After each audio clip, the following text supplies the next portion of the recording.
Hey, I'm Skyler Woodward, and I'm two-time Moscone Cup MVP, and you're watching Railbirds TV.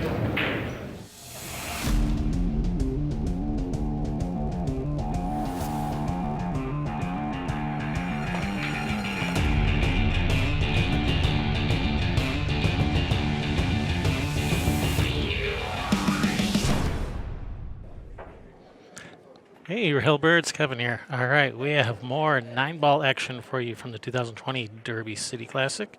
This is round 6 action. I'm being joined by Mr. two-time Moscone Cup MVP, Skyler Woodward. How you doing? I'm doing fine. How you doing?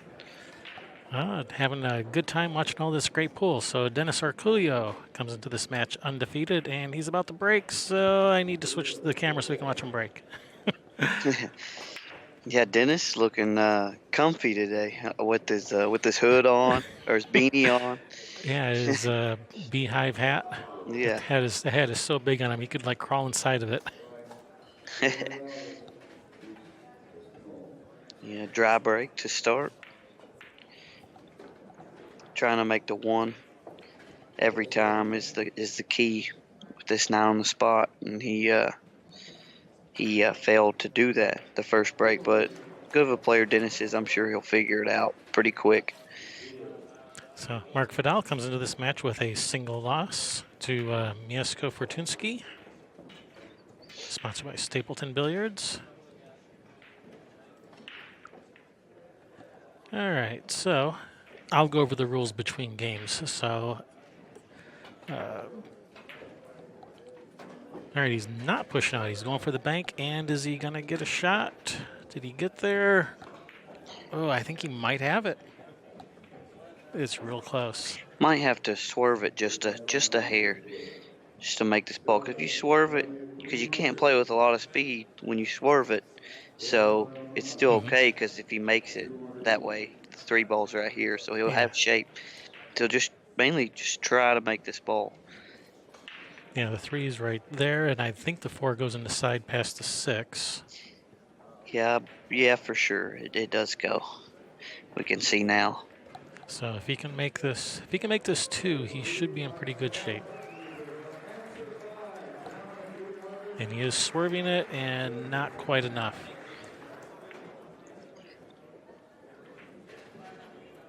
All right, it's going to bring Dennis Orcollo to the table. Yeah, so after dry break, he gets another chance, has a open opportunity now, has to roll the 2 with the bridge. It makes it a little tougher using the bridge, being stretched out like this, but should be okay. Now, would you slow roll it, or would you try to come up past the 9? I would slow roll it like that, but like I said, with the bridge, it's a little tougher. He just got behind the ball, just a little, just to where he couldn't make it. I thought the 2 went. It wasn't until Mark came up to the table. It's like, why is Mark coming to the table? Oh, the 2's still on the table. That would explain it.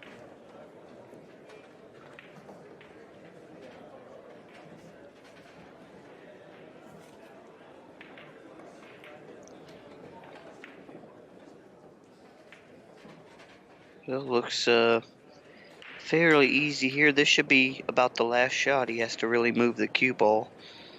Just come 2 rails here, just like that. Shoot the 5, stop. 6 ball on the side, 7, then stop, and then shoot the 8. You just come off the side rail, back across for the 9 up table.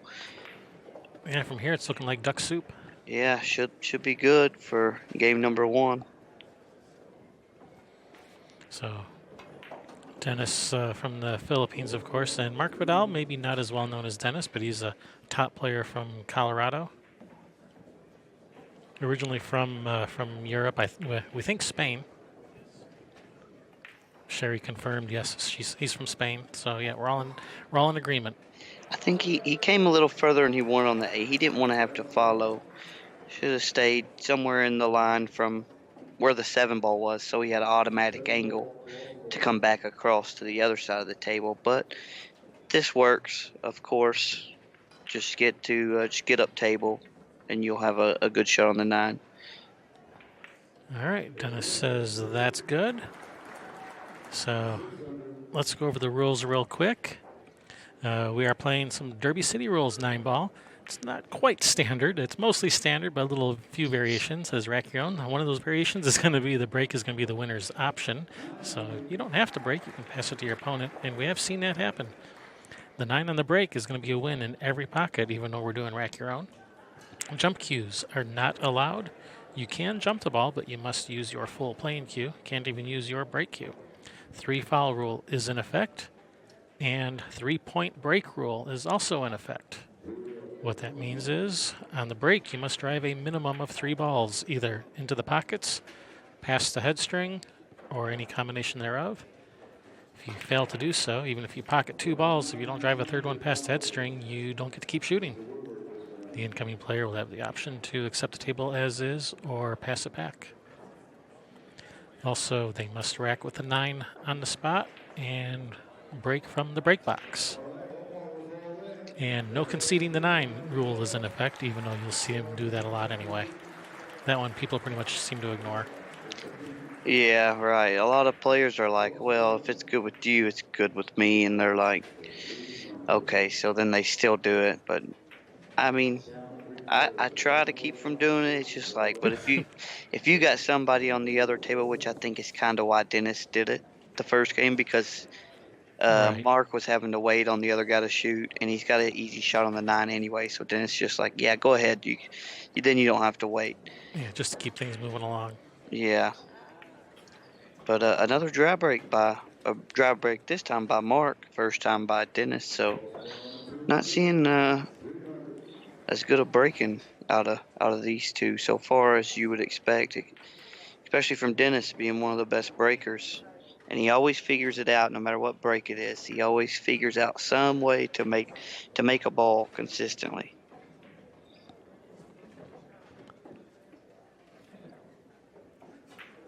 Yeah, Dennis got a little bit a little flat on this 4. He looks like he's probably going to have to just take a long shot on the 5.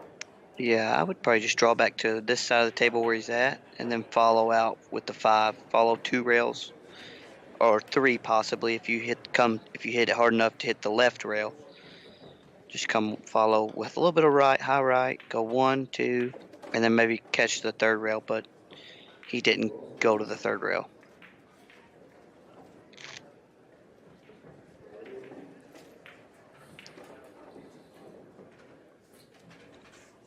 Little hard there. I think he wanted to play small angle in the side so he could just follow up for the 8. But it still should be okay just draw like that. That's a nice shot. Nice little angle to come up for the 9.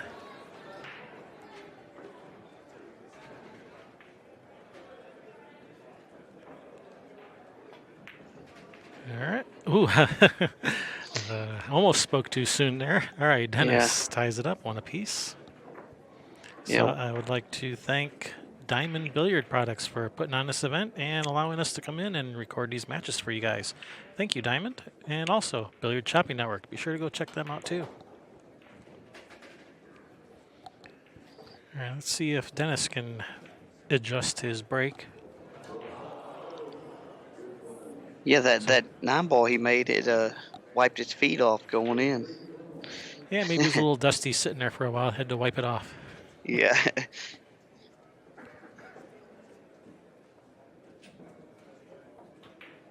So with these, racking and breaking rules, 9 on the spot, break from the break box, that's to keep the wing ball from going in the corner pocket every time. So now the players have gone with the cut break, trying to make the 1 on the side. So let's see if Dennis can succeed in doing that this time. He was not able to make a ball the first break. See if he adjusts. All right, 1 ball straight in. And you don't have. Yeah, you he's don't. made. Go ahead. I was going to say he's made 4 balls on the break, so don't have to worry about him meeting the requirements of the 3-point rule. Yeah, that's what I was about to say. You don't have to get 3 balls past the head string if you make 4 every time. But I've noticed Dennis with this break, he actually hits a little bit softer than everybody and makes the wing ball more than everybody. Because the softer you hit it, the lower you can get the wing ball. But it's harder to get 3 balls up table. Yeah, but I've that's noticed the danger of that. Yeah, but I've noticed that's how he likes to break. Nice shot and perfect on the 3. Nice shot, Dennis. If you can reach it. Yeah, he is a little shorter, so it is tough to reach some things for sure. I know how it is. I'm not very tall either. You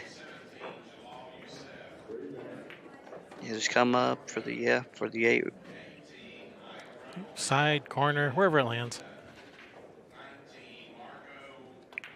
Draw back a little, yeah, like that. Perfect for the 9. Mark says that's good. 2-1, race to 9.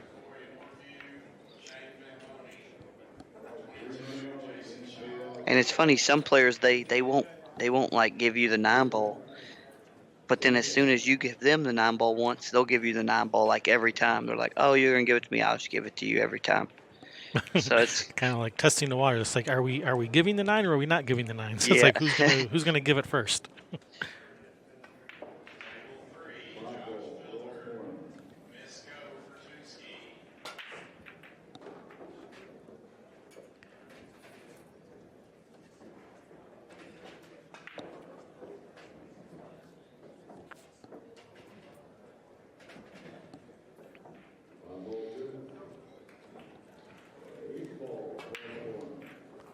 So, as I was saying, the no conceding of the 9 rule is in effect, and for the most part, players just ignore that and will concede the 9 anyway.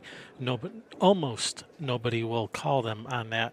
But we did see it turn into a bit of a controversy in one match with Omar Al Shaheen. He gave the 9 to his opponent, and his opponent was, "No, you're not supposed to do that," and it turned into a little bit of an argument. Yeah, some people they're just like, "Oh no, you can't do that," and they'll like try to get another game out of it because I think that's the rule they try to push, Hmm. that you concede that game +1 if you concede. So yeah, but some people they play straight by the rules, so they're like, "No, you can't concede," which is okay because they are playing by the rules. That's what rules they're playing by, so Exactly. it is okay. There's a tough shot for Dennis, and he's missed.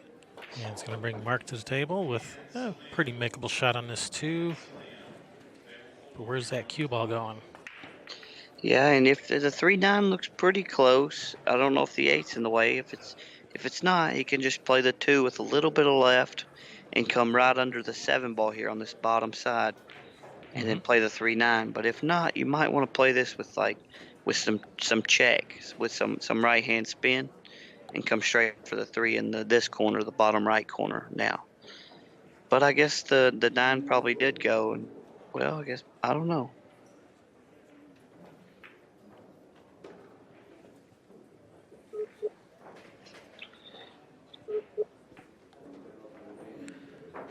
Well, Dennis is playing for the run out, so we're not going to find out if that 9 goes or not.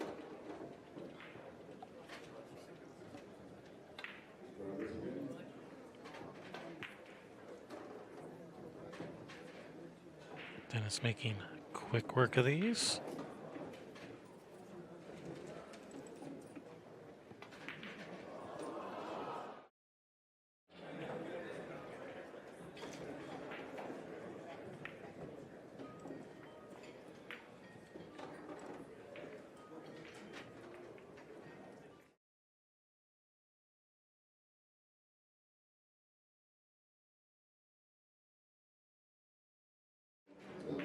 Extends his lead 3-1.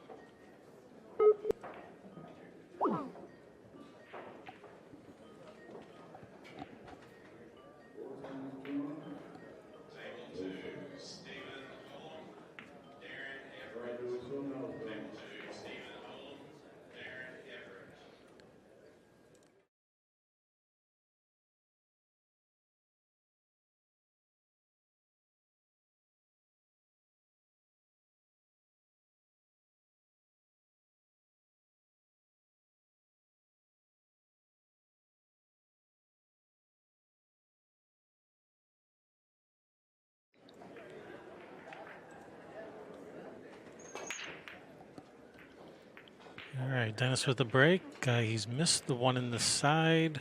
And actually, that's going to be an illegal break, but doesn't matter because Mark's going to accept this. Yeah, I don't see Mark giving this back for sure. No.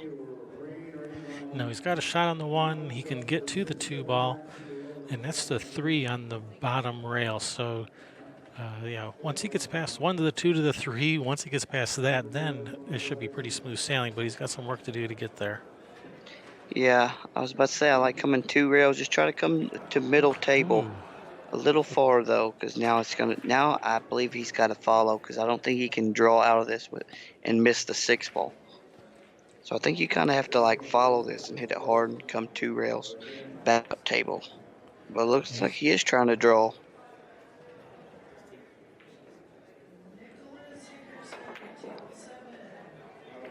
Oh, I guess he could. Wow, that's a nice shot there, Mark. Yeah, I didn't know. I didn't think he could miss a 6 from there, but I guess he had a tad more angle than I thought.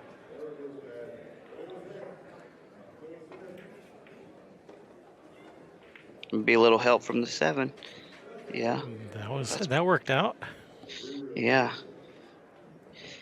Take all the help I can get anytime I can. Absolutely.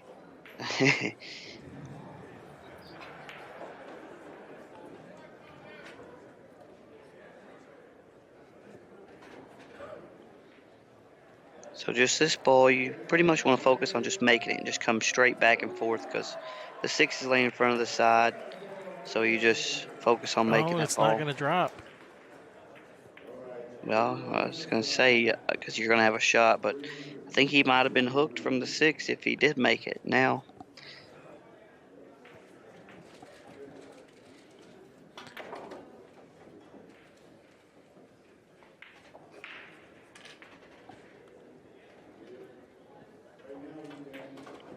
So now Mark did all the hard work, and now Dennis gets to come in and clean up.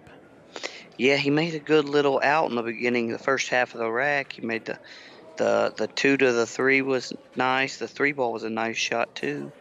And just unfortunately, he could never really get back in line. He was always just a little bit out of line, and it just kind of compounded itself. Right.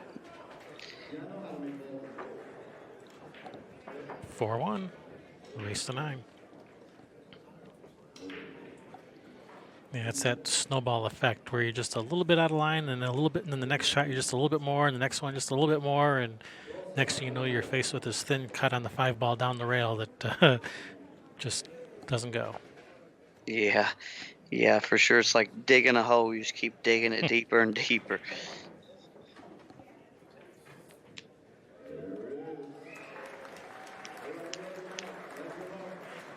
All right, Dennis had a dry break. Let's see if he can readjust back to where he was successful 2 games ago. Well, he over-adjusted. Last time he missed the 1 ball short. That time he missed the 1 ball long. So he's dialing in. It's somewhere in between those 2. Yeah. He's definitely going to have to dial in his break a little better if he wants to win the tournament, for sure. Or even win this match, even being up 4-1, win or break. If you break like that, you can lose the match very easy if Mark breaks good and gets some shots. Exactly right. Yeah, I mean, there's so many players in this tournament that can run racks. If their break is working, that 4-1 lead can evaporate pretty quick. Yeah, I'll never forget the first. I think I was 18, something. I was 17, 18, 19. I don't know, something right in there. I'm playing the Derby City. I'm pretty deep in the tournament. I felt like, and then I draw Efren, and I'm up 8-5, and I'm breaking, and I break, and I make a ball, and the cue ball slides over to the side rail, like a ball width from the side rail, and the ball comes up under it and cuts it back across in the other side pocket, and I scratch. Wow. So then he runs out, breaking runs 2. Now we're 8-8 within like 5 minutes time, and I'm like, man, I lost this. I'm gonna lose this match all because I got kicked in on the break at 8-5, and then 8-8 he breaks and pushes out, and it was a weird push, and I'm like, man, you can have it. He takes it and he like kicked Karam the ball in and run out on me, or then made like some nice combo on the 9 on like the 4 or 5 ball, and I was like, Oh man. unbelievable. But it's okay. Yeah, it's crazy how this winter break you playing these top players. You're up 8-5, and you feel like you're pretty safe. But then Yeah. one thing happens that game, and then it's hill in like 5 minutes. You're like, man, just literally like a few minutes ago, I was up 3 games. Now we're tied. Yeah, up 8-5 on the hill and breaking, feeling pretty good. And then next thing you know, you're shaking the guy's hand, and wondering what the heck happened. Yeah, it's crazy how fast in winter break matches can turn around. So especially winter break, never count anybody out. But alternate break is it's harder to catch up because you're the guy that's in the lead's always going to get the break every other game, so he's always going to get a chance. Yeah, that is a problem with alternate break. Is yeah, it's really hard to make up a deficit.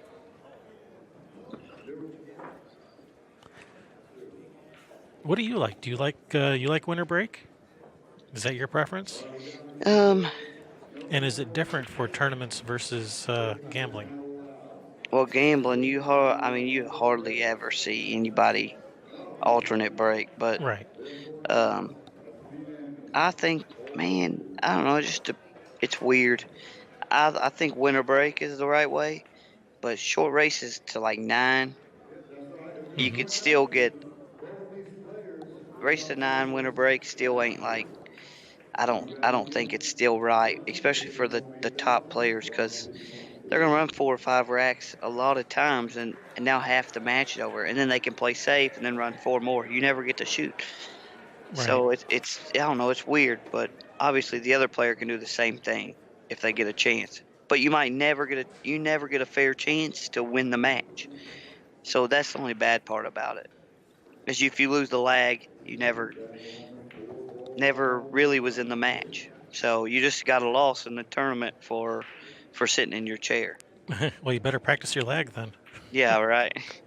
So that's the only thing I don't like about winter break is because you can lose and never get a shot. But I don't like alternate break because it's kind of you don't get to see no racks strung together really. So Yeah. nobody ever really pulls away like far. Yeah, that's one of the great things about 9 ball is getting to watch someone run racks. Wow, that's a nice little shot there. You kind of really forced that ball over and widened that angle. That was nicely done. That's the 5 hanging in the corner over there.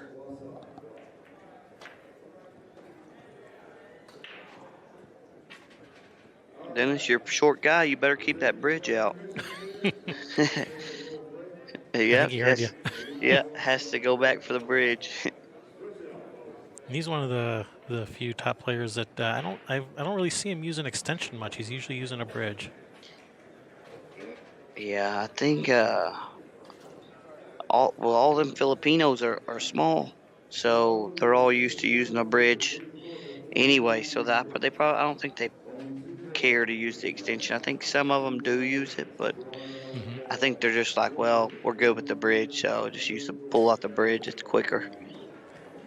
Yeah, he's used to stretching halfway across the table on most shots anyway.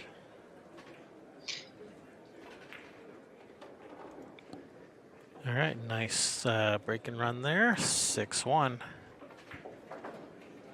He missed the one in the side, but he did make, I think, a couple other balls on the break. So slopping him in on the break, as they say. Yeah, well, yeah. I'm sure he don't mind. Who is this hooded man here?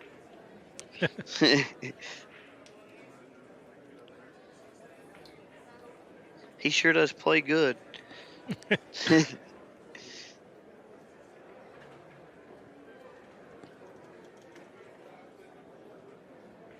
His name is Dennis Orcollo, and you have to say it with that emphasis because, we asked him. We said, "Hey, Dennis, how do you say your name?" Because there's confusion, like what's the proper name to say his name. So we asked him, and he says Orcollo. He said it just like that. So we always say it with that emphasis because that's how he said it. Yeah, it's funny, Dennis. When Uh, it's been 4 or 5 years probably. Uh, he came to the States and he actually traveled with me for a few months. But I'll come back to that. But that was actually an illegal break, and he took the push out. I would have gave it back to Dennis and made him a kick at this ball Right. for sure. But anyways, we went on the road for a while together for a couple months. We was going to tournaments together. He helped me out so much. But funny thing, a lot of people call me Sky instead of Skyler, and he calls me Kai. He don't even put the S on. He's like Kai, Kai. I'm like, yeah. I'm like, what? So it gets me kind of tickled every time because he's like Kai, Kai. Never puts the S on it. Just shorten it to the maximum. Yeah, Who's got time for all those letters? He's a busy man. yeah, right. That's a nice little shot there. He's perfect on this 3-9. With authority. Didn't want it to roll off. Yeah, or if he misses it, it gives it another chance to go somewhere else.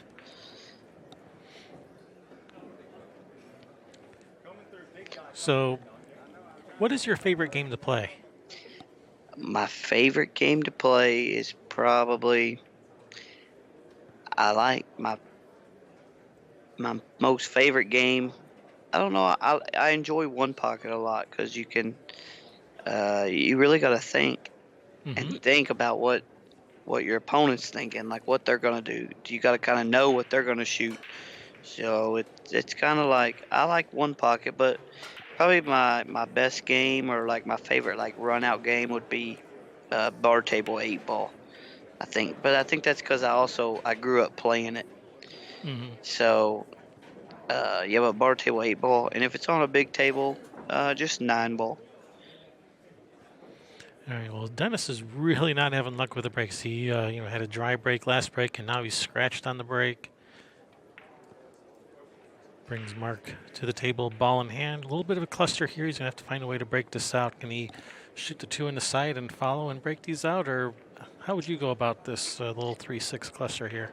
Yeah, I think I would shoot the 2 in the pocket where he's looking at right now, right by the 3, and then I would either try to follow. I would probably try to follow right past the 6 with a touch of right hand spin and bump the 6 out after I hit the rail. Gotcha.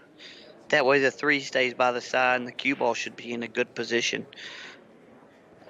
Or you can just try to run straight into the 6, but then you kind of got to hope you get a shot because you're going to double kiss the 6. The 6 is going to mess with the 3 ball. See, like this. So, yeah, see, the 6 just gets out far enough. So, yeah, I think I would have tried to hit the rail first and then spin into the 6 and move it. That way the 3 stays there and the 6 will be gone. The 6 will be nowhere in your way. Right. But this worked out for him. Yeah. A little bit of a back cut to the corner, but he should be able to handle this.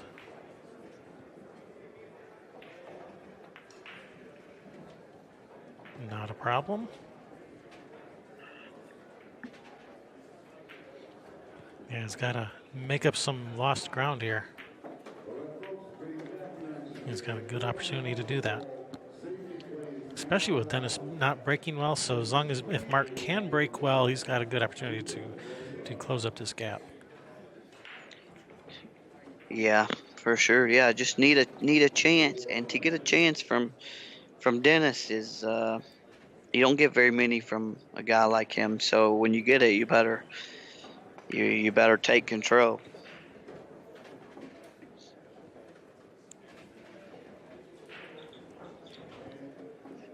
Looks like he might be dead straight on this 8. Just draw back a few inches, shoot the 9 in the same pocket. If he can reach it, stretch.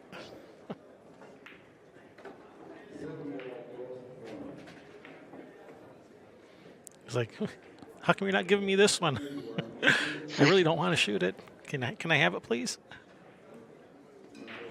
All right, good out there, Mark.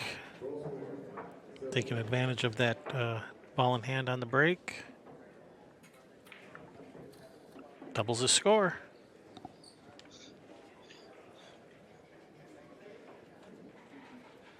So, what do you think of 10 ball? Do you like 10 ball? Do you prefer 10 ball over 9 ball, or do you prefer 9 ball? I do like 10 ball because the break is harder. Mm-hmm. But I just don't break like I don't break 10 ball as good as I do 9 ball. So I kind of like 9 ball better. But when I practice, I definitely practice 10 ball. That way I get to work on my break a little and I can try to get better, which it is always getting better. I'm always figuring out better ways to hit the rack and stuff, how to hit the cue ball. So Yeah, that is a tough. Yeah, the break in that game is tough. yeah, it really is. So, and when you're breaking 10 ball, are you trying to play the second ball into the side pocket, or are you trying to do something else? Yeah, I'm aiming to make the two balls behind the one in the side, at least one of them. Mm-hmm.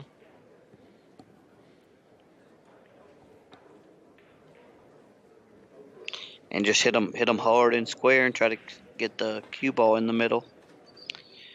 Here, I think the shot here he's going to have to play it with inside and come 3 rails, uh, and then Going for. possibly hit the right rail again and play the two in the side. But um, it seemed like he rushed that a little bit. He didn't take as much time. He kind of jumped into the shot before he was ready, I believe.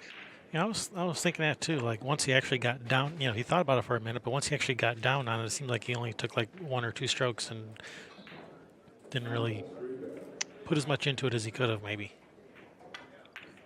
Yeah, for sure. In a shot like that, when you got to move the cue ball and especially using inside English, because inside English is always the trickiest shot. It's weird. You can have the same exact shot, but if you put outside on it, it's easy. And then when you put inside on it, it's a whole lot different. It's weird how that is in this game. It's weird, but it Now, is hard.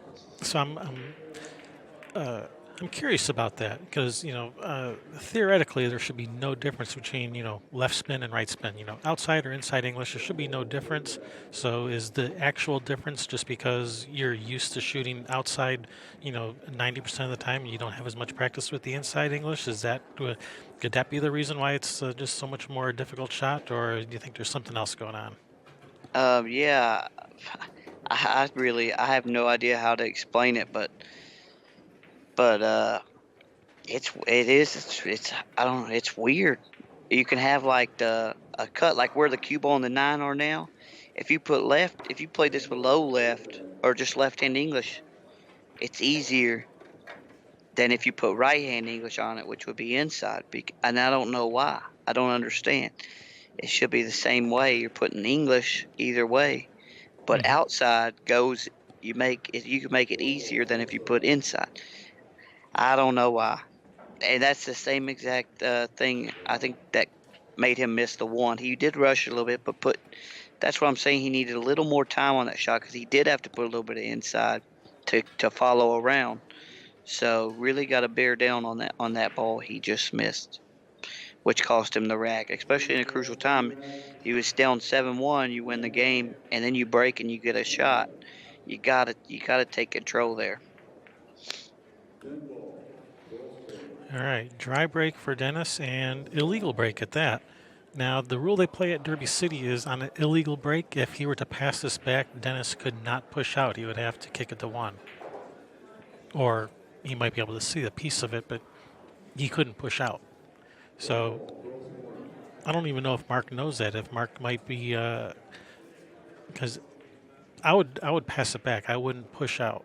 Yeah, I would make him kick too. And he actually did this earlier. Dennis broke a legal and he pushed out, and Dennis was hooked. He should have made him kick. Same thing here. It's looking like Mark is about to push. Hmm. I'm going to say, hey, Dennis, go ahead, kick at it. And Dennis had a hard kick earlier too. So that's kind of a game he probably kind of gave up by pushing out, letting Dennis shoot. Same as this. The push could cost him the game instead of making Dennis kick at it.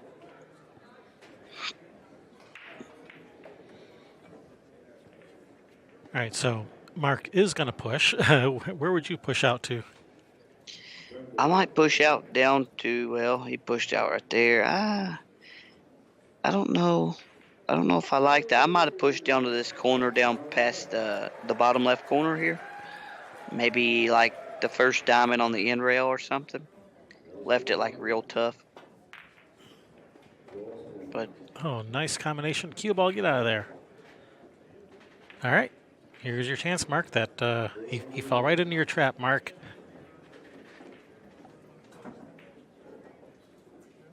Everything's opened up pretty nicely. That's the 3 below the 9 there. You got the 1, 3, 4 right there, and then up table for the 5, back for the 6. So nothing looks too terribly difficult. You know, 4 to the 5 could be the 4 to the 5, 5 to 6 is probably the only thing that's even remotely tricky, and it's really not that tricky. yeah, 4 to the 5 is the hardest part because the 6 ball is laying a lot easier from the 5. But it is having to go from down table to up table to down table back to up table is always a little harder because you got to get all the way back and forth every shot. The cue ball's got to travel further, so it is harder. Ooh, a little bit of miss. He was shooting that opposite-handed, and well, got away with it. Yeah, he miscued there too. Well, he shot that left-handed. I think that's opposite-handed. I think he's normally shoots right-handed. Yeah. He does play right-handed, but yeah, he shot it with his opposite hand. Same as Dennis. See if Dennis shoot left-handed, would see if you can get away with it. Maybe it's the opposite hand thing. It might work out. All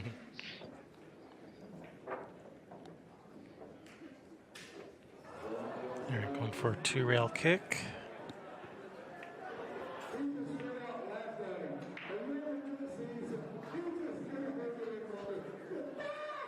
That's a good hit, and is he going to leave him hooked? Yeah, that was a great hit, especially with the bridge. Yeah, it was. And he left him the edge of the ball. He can play safe. Just bank the 4 back middle table and try to play the cue ball down to the middle diamond down here. But he decided to just go ahead and bank it. But I don't blame him really. With the score being 8-2, race to 9, I would probably go for it too if I had the shot. You bank so good, I think you'd be going for that no matter what the score was. I don't. If it's close, if it's a close match, I might probably go ahead and play the safe to maybe try to be a little safer. Mm-hmm. But if I'm up in the match or down in the match, yeah, probably just go for it. Oh no! Wait, here it comes. It's coming back. Oh. Nope, not this time. And it's weird that shot happens a lot when you dribble it out and it goes across table and hits the rail and it spins back to that corner so often. Yep, right where I called it. That's the pocket I called. So if you're playing 10 ball, it still counts. Looks like Dennis is going to get and a that's fairly the match. fairly easy win there for Dennis this time. But Mark's probably like, let me draw him again. It won't be so easy next time. Yeah, Mark is a pretty strong player. This was definitely not Mark's best game. I've seen him play much better than this. Just wasn't Mark's day today. So thank you, Sky, for sitting in. And make sure you guys are subscribed because we have plenty more Derby City matches coming up. So Kevin Ross, Skyler Woodward. See you guys later.